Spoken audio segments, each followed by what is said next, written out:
if you can come up with sound bites that help people realize how your product can help them survive, and they don't have to think very hard to understand that connection, your sales are going to go up.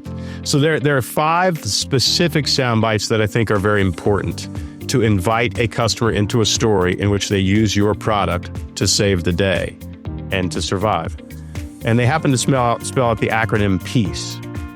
P is problem, E is empathy, A is answer, C is change, and E is end result. So let me break that down. You need a soundbite, and the most important soundbite you can come up with is your problem soundbite. A story is really about a character that is in peace. They're at peace. They're stable, and they fall into a hole, and that hole destabilizes their peace.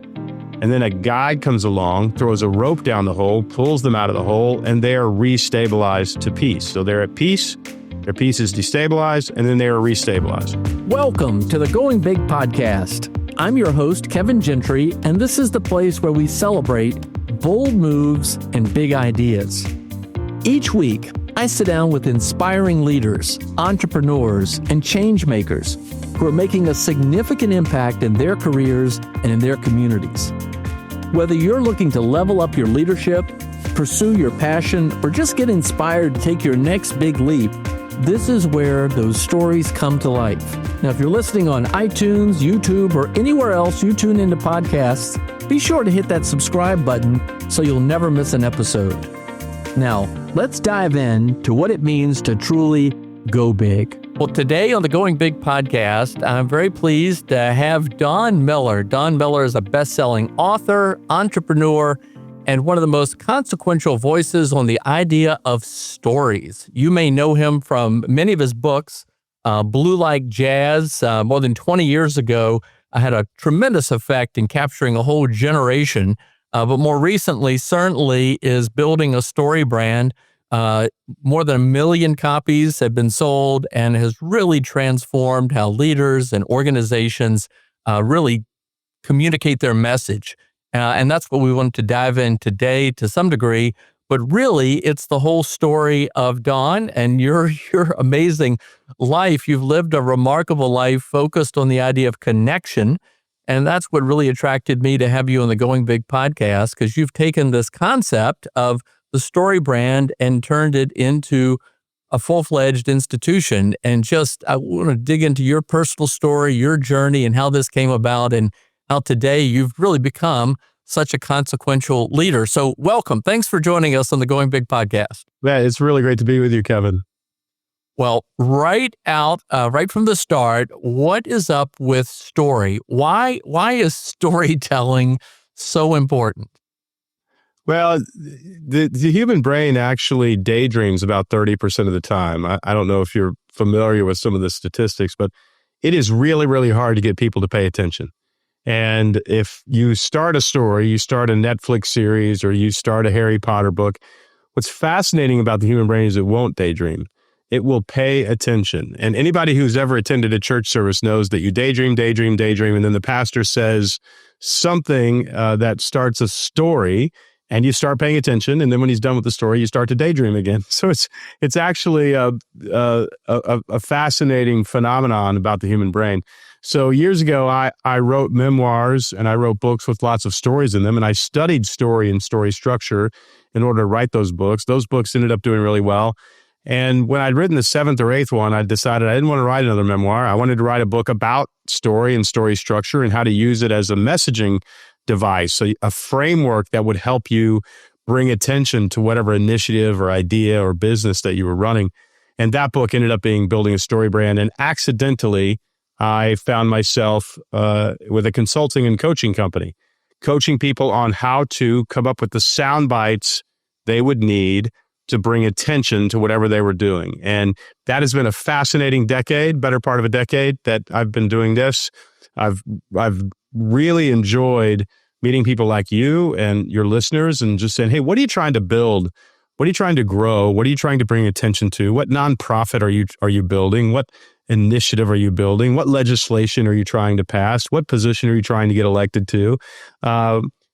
everybody from national defense in the China policy department to the national security to Joe down the street trying to sell more plungers. And it's been a blast helping people come up with the sound bites they need to invite customers into a story and get attention. Well, we got a lot to cover today because you've touched on already a lot of very different and important things. And it is tough, I think, for people to understand the importance and power of story. Many kind of get it, but still don't even know the application. So maybe we can dive into that.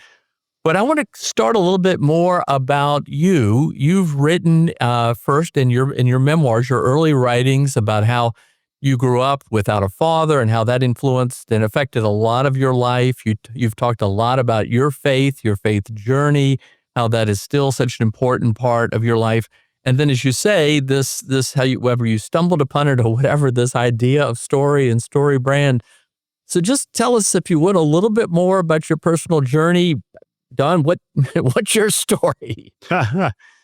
No, that's a good one. I think I could probably tell anybody else's story better than I can tell mine. When you're so close to it, it's hard to do. But I grew up in Houston, Texas, and my dad, as you mentioned, split when I was a kid. So I grew up in a home with a mom that was trying to do everything, rather heroically, by the way, an extremely strong mom who was determined to give us a great childhood. And so I have enormous respect for women, even if they're married. My gosh, it's hard to raise a family, but especially without the help of a good man, it's even harder.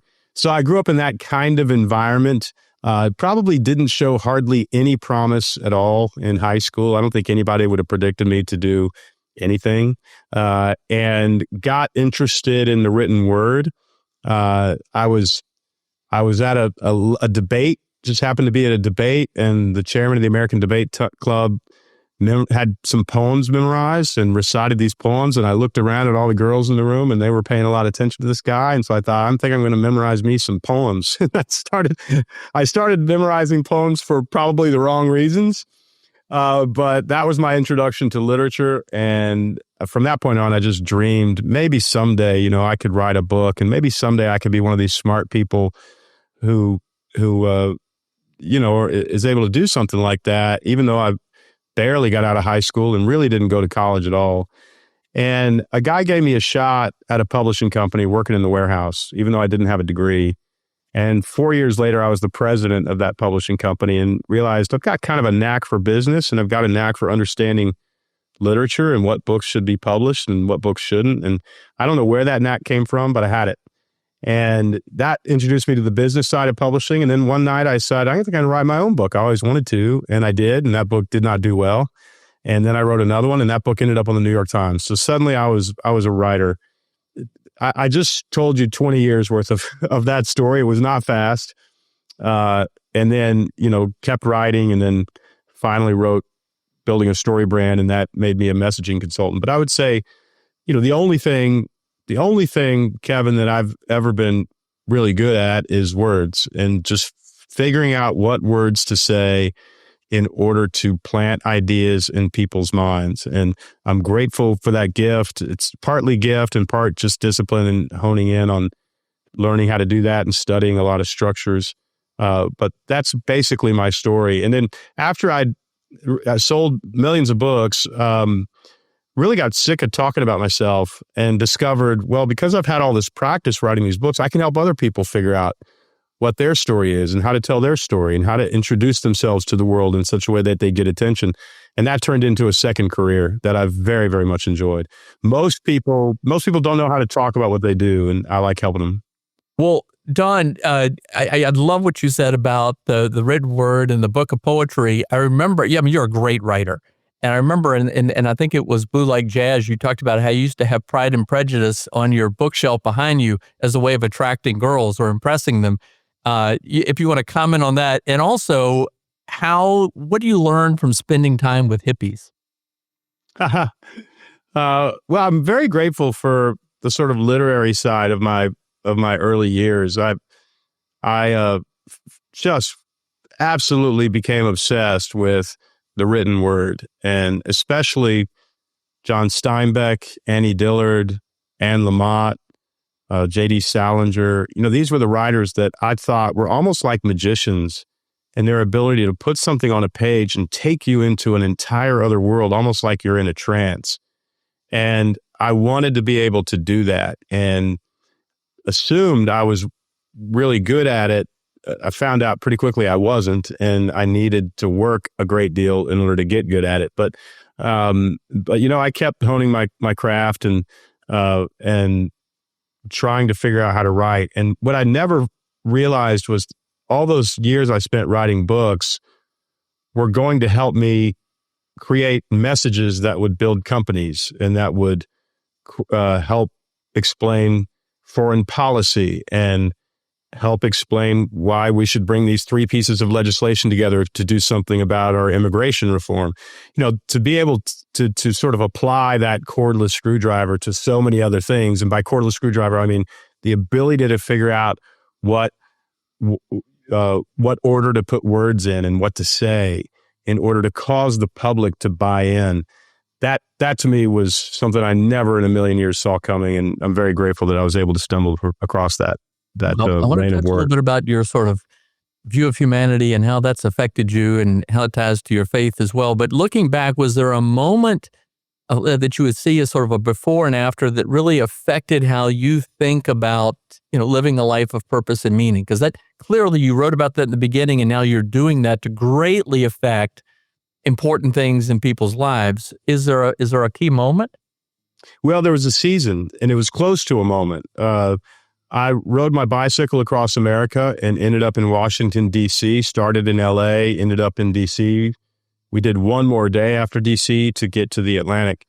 But we stopped at the Holocaust Museum in Washington, D.C., and I bought, for the first time, I've bought many copies since, but I bought Viktor Frankl's Man's Search for Meaning. And there's a lot in that book, but the 2 principal ideas that changed my life forever, one is that mankind is not actually motivated by the pursuit of pleasure, the way Sigmund Freud has posited. He's motivated by the pursuit of meaning. And the way that you experience meaning, essentially, and this is a very reductionistic summary of Frankl's ideas, but to sacrifice on behalf of a project that serves the world. And if you do that, if you sacrifice, you suffer to some degree, even if it's just the suffering of self-discipline, getting up in the morning and getting some work done, and you create something for others that benefits others, you will experience a deep sense of meaning. And of course, we all do that as parents. We sacrifice for the benefit of others. As husbands, we sacrifice for the benefit of others. Anybody listening to me who leads any group of people knows what it means to sacrifice for the benefit of others. And I love what Jordan Peterson said. I heard him say something recently. The more responsibility you take in life, the more meaning you get to experience. Not the more pleasure, by the way, because there's less pleasure, but the more meaning. And that became a foundational idea for the way that I would live my life from that point on. That I always wanted to involve myself in some form of sacrifice. And sacrifice is a dramatic word, but some form of discipline that necessitated me getting up or other people would suffer. And I've lived my life by that rule for about 25 years. And I would say there's been really rough days. I'm not going to lie to you. And I've made a lot of mistakes, but there's probably not been a single day in 25 years when I didn't experience a deep sense of meaning.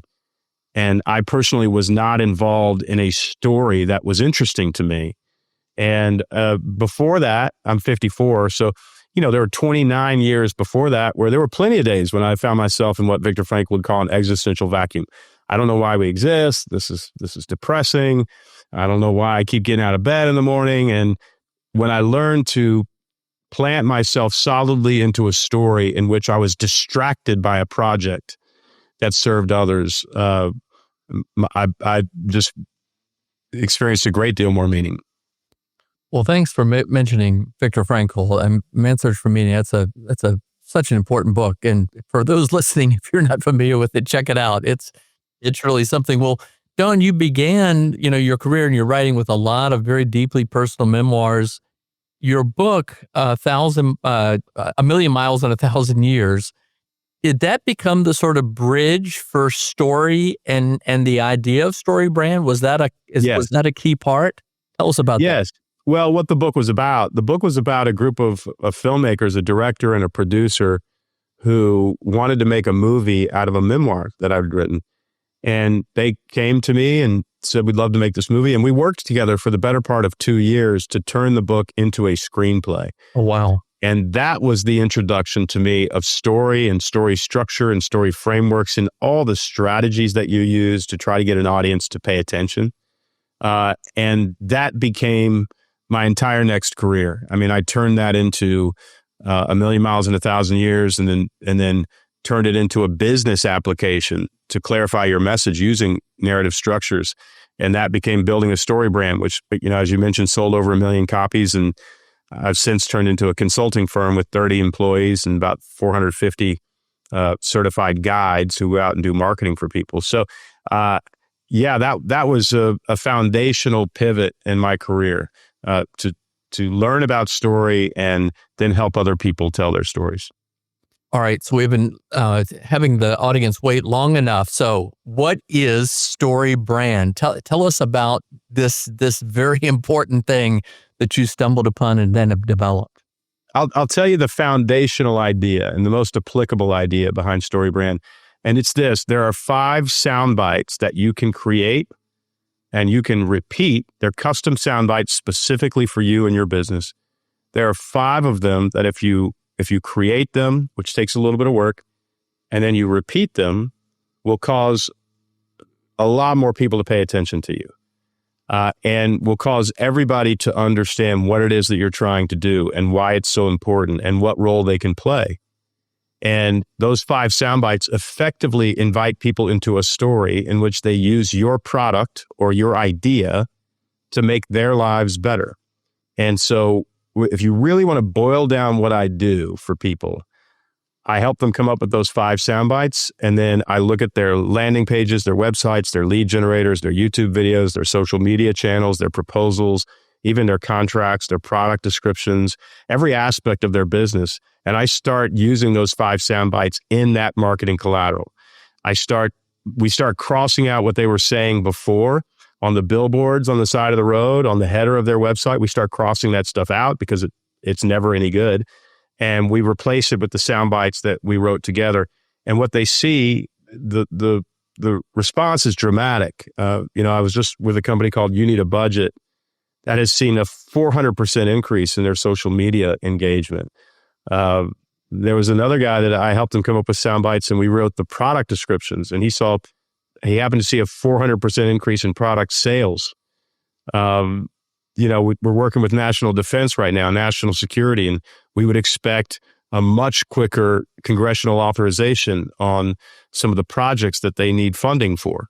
When people understand what it is that you are trying to do and why it's important, and even more specifically, why it's important to them, you get a yes a lot faster. So to me, it's, my job is anybody who's trying to explain something and get other people involved, whether that's buying a product or getting a vote or a congressional authorization, you got to be very disciplined in how you talk about it.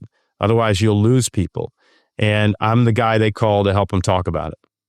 Cool. Well, ladies and gentlemen, if you are intrigued by this idea, building a story brand, I can't recommend it enough. Just Google Donald Miller and story brand.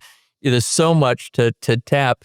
Don, I'd love to hear a little bit more about an example, if you could share maybe of a nonprofit or a business that has utilized this just to help folks understand it. But I'm sure this is a terrible oversimplification, but if I could just state this.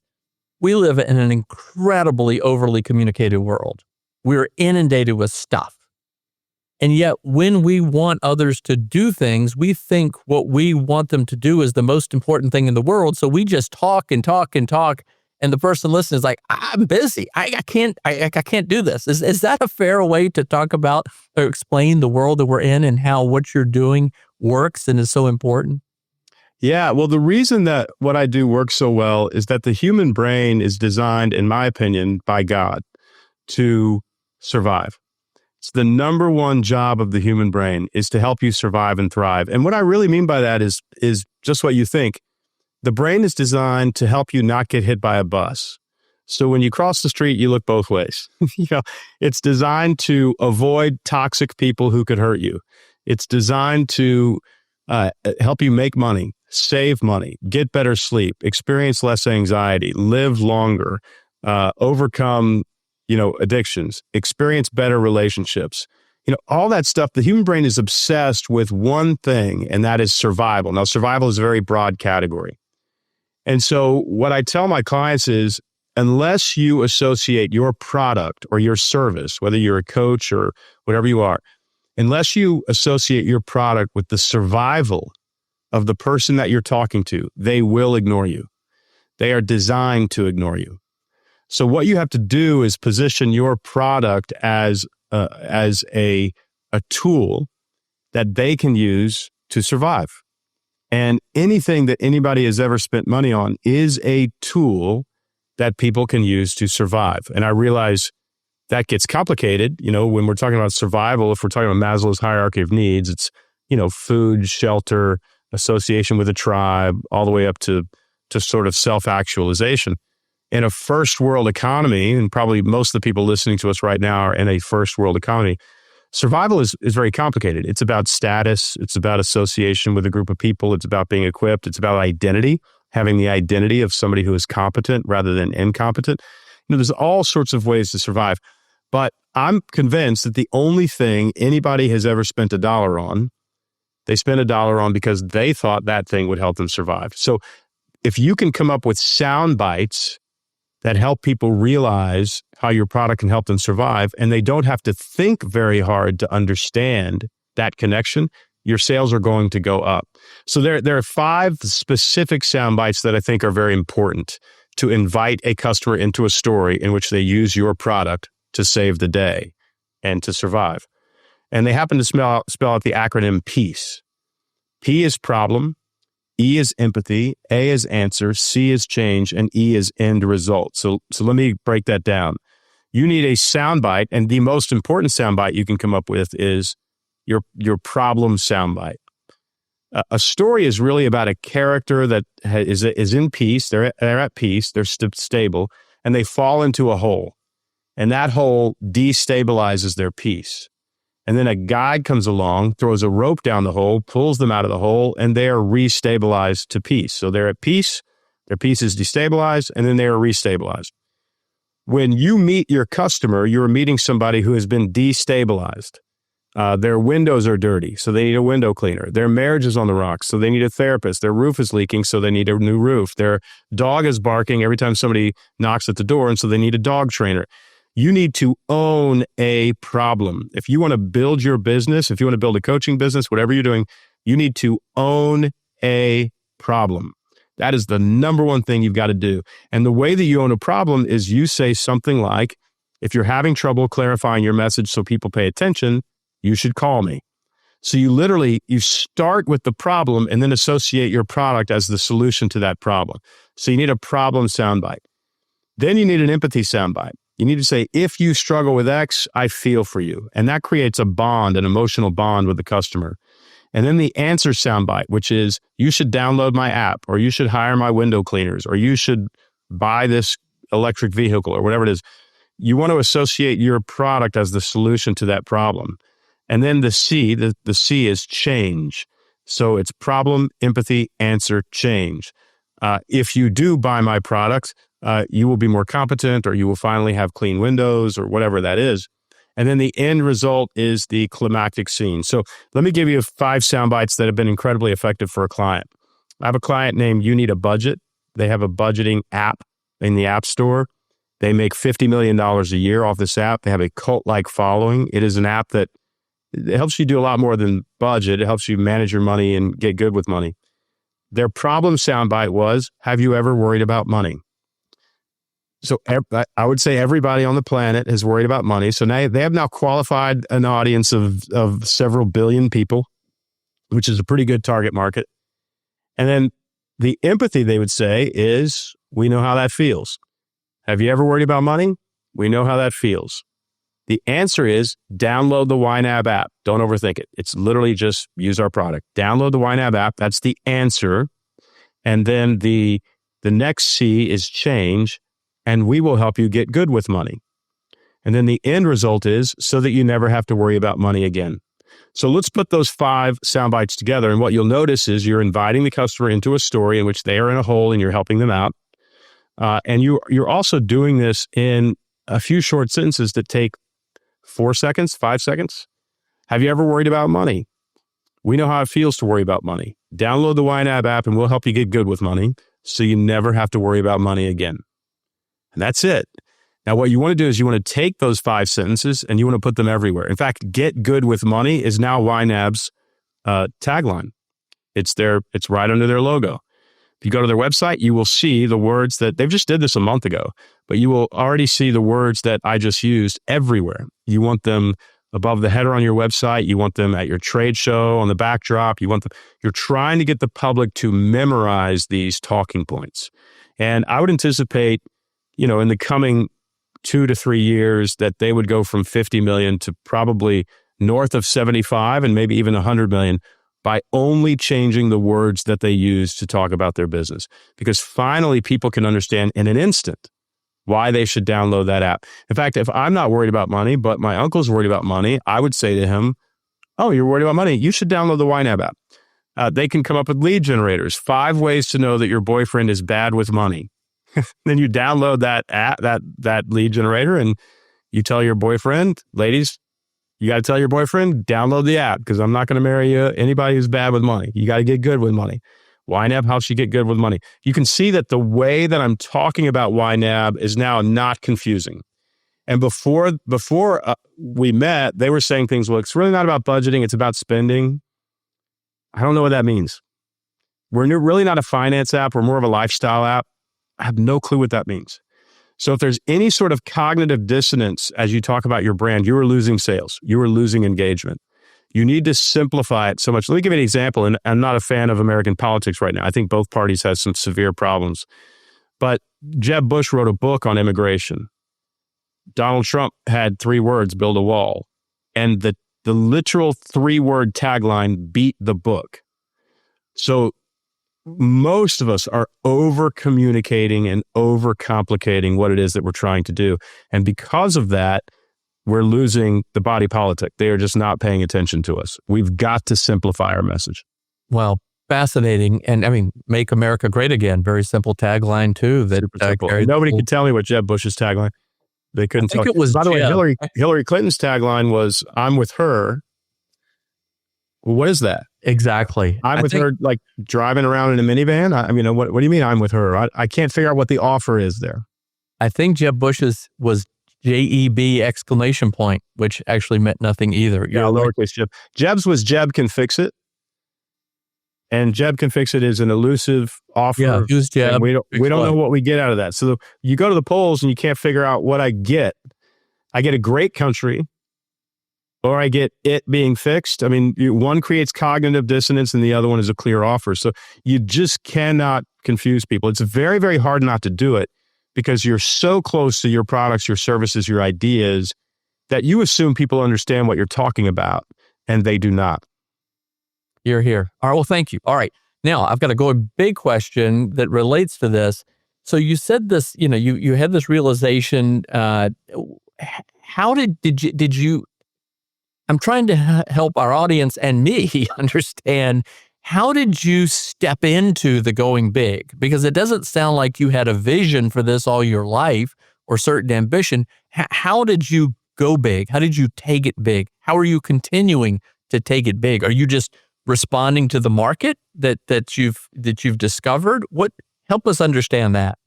Well, step one to going big and StoryBrand becoming such a decent company was that it worked. I had a hunch that these frameworks would work, and Procter & Gamble called. They were the first call, and then Ford Lincoln called, and the White House, and on and on. And I would go in and kind of had a hunch that if we changed the wording, we would get better engagement. And there just wasn't an instance where that wasn't the case. So I knew I had something. And at that point, it was about saying, okay, well, how do we multiply the impact? And there were 2 key things. One is I decided not to just sell myself. In other words, if you want to buy Donald Miller's brain for a day, it doesn't scale very well. So I turned it into a framework, 5 sound bites that you would need. And those sound bites have an acronym. What that allowed me to do was train hundreds of other people to go in and teach it as well. And that scaled. I put that framework in a book, Building a StoryBrand, and that scaled. So I had a really good idea that worked, and then I turned it into a repeatable framework, and then I distributed that framework through human beings and literature. And those 3 things allowed me to go big. Amazing. Well, our friend Will Guidara, who had this, challenge with respect, he was part of a great restaurant, but wanted to make it number 1. So found this hole in the marketplace, this concept of unreasonable hospitality.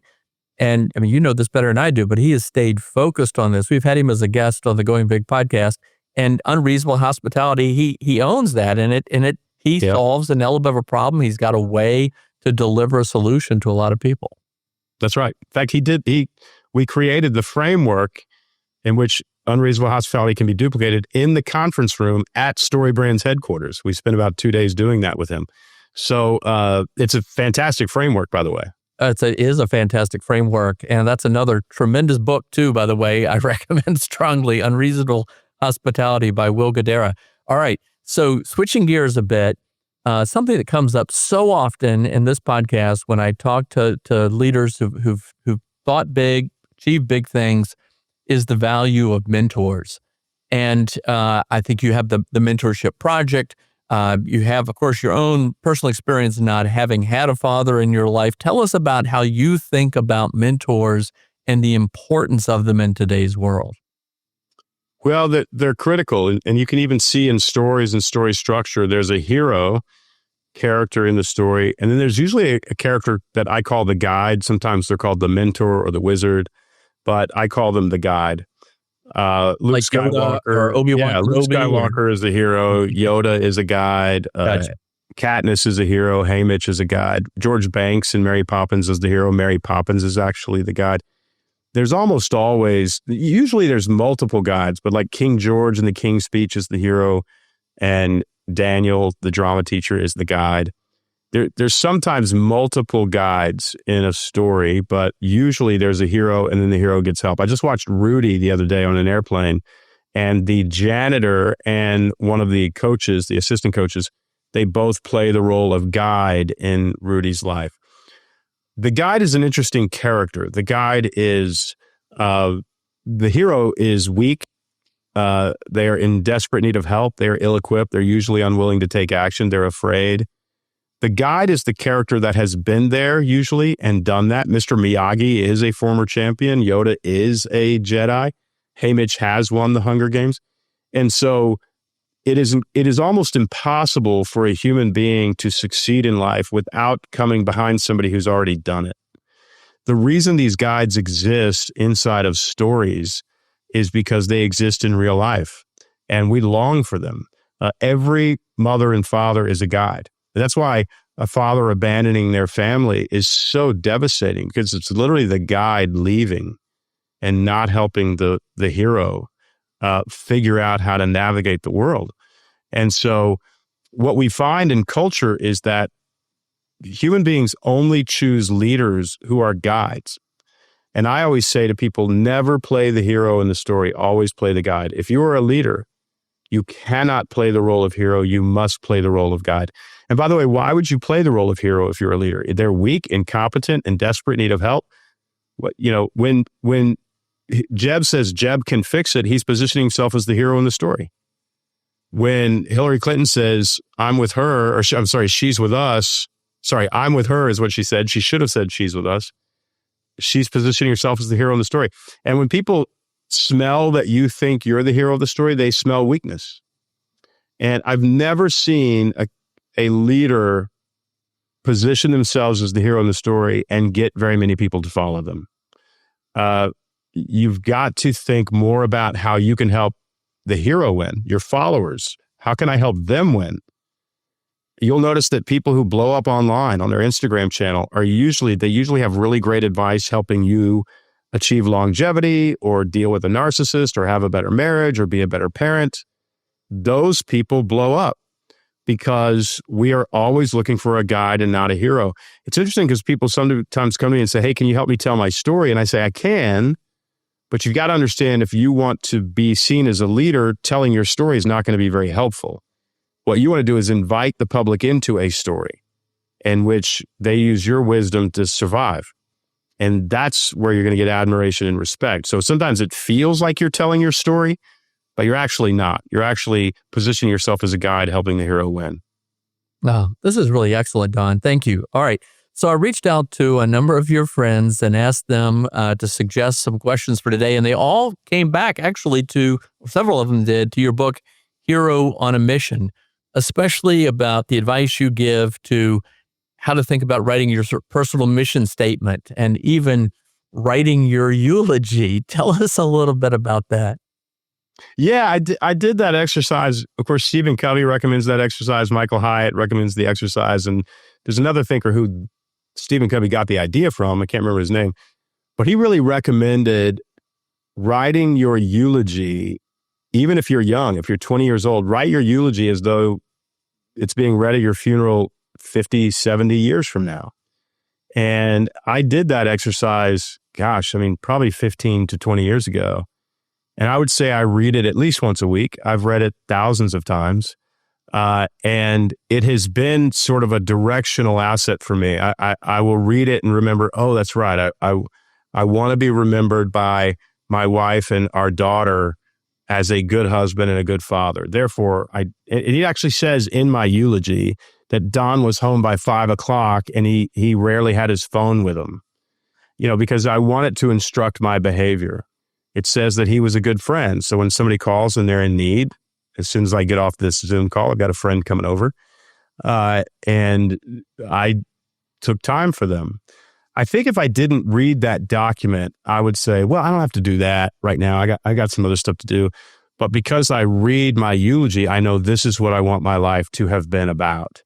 And it shapes my behavior. So that's again, I want to live a great story. And part of the way to live a great story is envision how you want this thing to end and then live accordingly.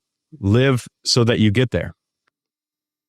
Well, you're a great writer and you've got a lot of great advice. So you're performing a tremendous service to a lot of us.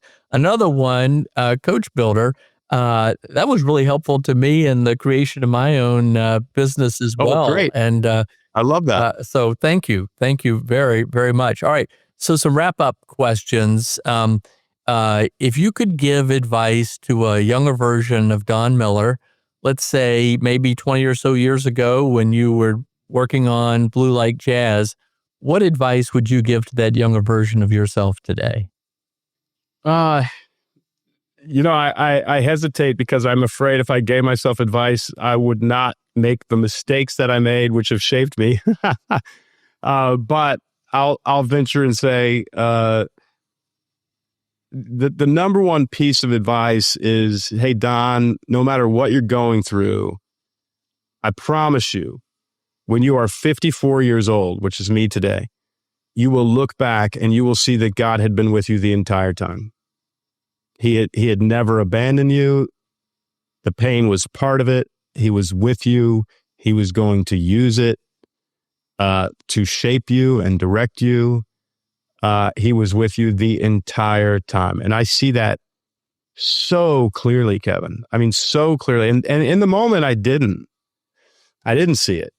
And I wondered, where the heck are you? And he was there. And I look back and I go, wow, boy, if that painful season hadn't happened, I wouldn't have learned this. I would give myself that advice. The second piece of advice I would give is this. In the seasons of my life when I've accomplished something, the season after that, whether it was hitting the New York Times or growing a company or some sort of financial success or winning an award, the seasons that followed those mountain peak moments were almost always followed by a season of mild arrogance and pride. And if I could look back on my life, the seasons in which I spent in arrogance and pride were seasons of non-growth. And the seasons I spent in humility, which by the way, were all forced because I was getting my butt kicked or I was failing, were all seasons of growth. And so I would say, Don, more humility, less pride, and you'll get there faster. And that is those two things. God had been with you the entire time, and pride stalls growth would be the two pieces of advice I would give myself. Wow. Well, thank you. Well, I've got a closing question. You may have already answered it, but I asked our friend Clay Broga for the final question, and he wanted to ask you this, and that is, what's the most overlooked and underappreciated key to success? And so for the benefit of the listeners of the Going Big podcast from around the world, wherever they're listening, what would that be? Well, I would say humility, but I already said that. And so I think I'll combine two factors, humility with dreaming absurdly big. I mean, ridiculously big. You can accomplish more than you can even imagine. And if you dream big, life is exciting. It's fun. You attract resources to yourself. You have great friends. Sometimes you're kind of alone because people think you're delusional. But if it's amazing to me how absurdly big, delusionally big I've dreamt. And those things tend to happen. And I'm now to the point where I don't know that big things are actually as hard as we thought they were. And so I would say to you, stay humble, but dream big. That's terrific. Many times on this podcast, we have quoted Daniel Burnham, the architect of the, Chicago, the Union Station, Washington, D.C., with that famous quote, "Make no small plans.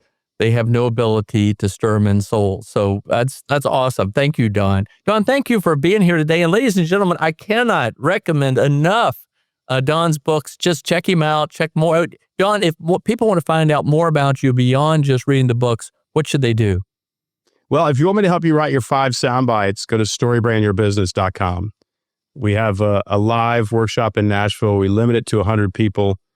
We just launched it yesterday and already 60 something seats are filled. So it's going to go. We will do another one. So hopefully there'll be a wait list or a second workshop by the time you listen to this podcast. But if you go to StoryBrandYourBusiness.com, we're limiting it to 100 people because I want to be able to talk to everybody. And there's coaches in the room who can help you. But I'd love to spend some time helping you invite people into a story. Oh, that's fantastic. Well, you're helping a lot of people solve some big problems. So thank you for that. And thank you today for helping us all to think about going big. And thanks for all you do. Good to have you, Don. Well, I really appreciate the conversation, and thanks for having me on. Thanks for tuning in to the Going Big podcast. I hope today's conversation left you feeling energized and ready to tackle your biggest goals. Don't forget to subscribe and leave us a review on iTunes, YouTube, or wherever you listen to podcasts. It really helps spread the word, and it gets these inspiring stories out to more people. You can also find more content, resources, and updates at our website, goingbigpodcast.com. Remember, the only limits are the ones you don't challenge, the limits that you impose on yourself. Keep pushing, keep growing, and above all, keep going big. See you next time on the Going Big podcast.